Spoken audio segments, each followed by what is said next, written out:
बात करेंगे झारखंड की। तो झारखंड में अवैध खनन को लेकर ईडी की कार्रवाई तेज हो गई है। ईडी ने अब साहिबगंज डीसी रामनिवास यादव को सम्मन भेजकर 23 जनवरी को पूछताछ के लिए तलब कर लिया है। बताया जा रहा है कि अवैध खनन और मनी लॉन्ड्रिंग मामले में जेल में बंद मुख्यमंत्री के विधायक प्रतिनिधि पंकज मिश्रा से फोन पर हुई बातचीत को लेकर ईडी के अधिकारी अब उपायुक्त से पूछताछ करेंगे। बताया जा रहा है कि रामनिवास यादव ने पंकज मिश्रा से कई बार बातचीत की थी, जिसे लेकर वो ईडी के रडार पर आ गए हैं। वहीं दूसरी तरफ बाबूलाल मरांडी ने भी एक बार फिर से अवैध खनन और अवैध परिवहन होने की बात उठाई है।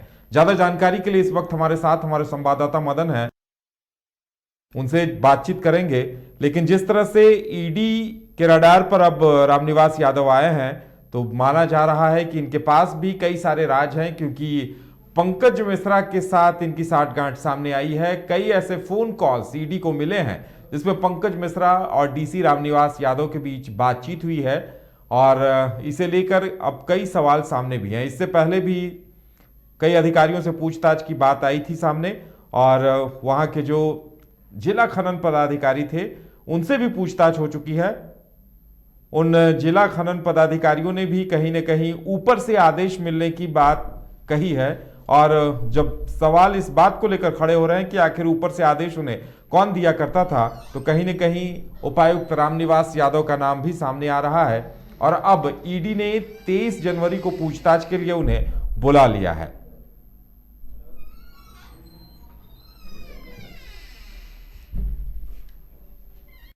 और ज्यादा जानकारी के लिए इस वक्त हमारे साथ एक बार फिर से हमारे संवाददाता मदन जुड़े हुए हैं। सीधे चलेंगे उनके पास। मदन, डीसी रामनिवास यादव से अब पूछताछ होनी है, तो ईडी के सामने तो कई ऐसे सबूत होंगे जिसमें डीसी रामनिवास यादव और पंकज मिश्रा की बातचीत की रिकॉर्डिंग भी होगी।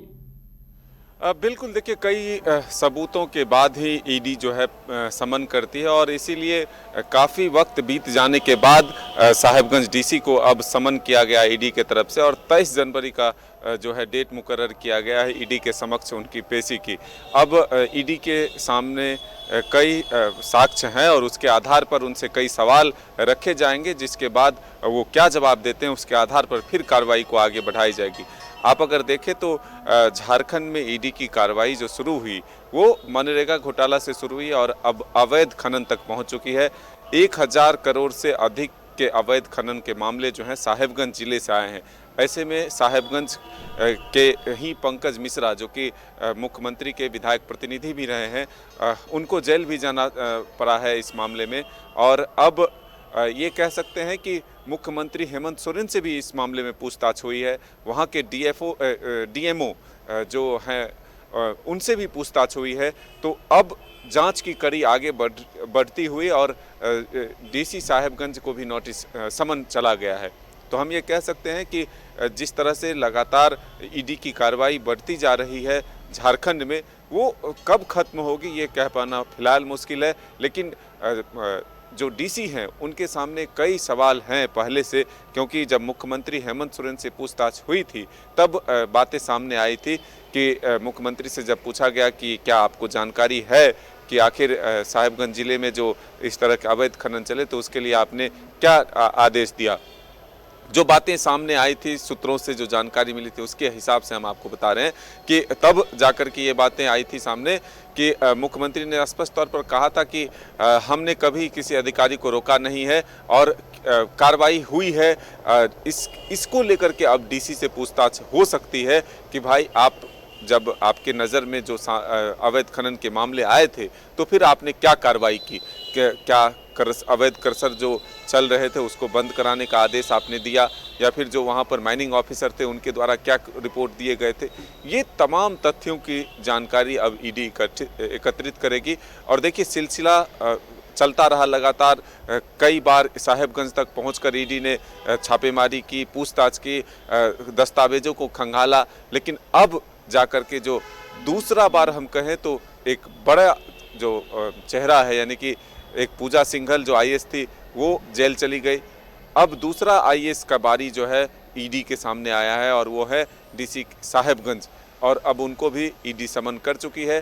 तो क्या इनकी भी मुसीबत बढ़ सकती है अवैध खनन को लेकर के? जिस तरह से ईडी ने इन्हें समन किया है, और जो सही सवाल के जवाब अगर नहीं देते हैं तो क्या इनकी भी मुसीबत बढ़ सकती है? तो दूसरे आईएएस की बारी अब ईडी के सामने आई है, जो पूछताछ के दायरे में आए हैं।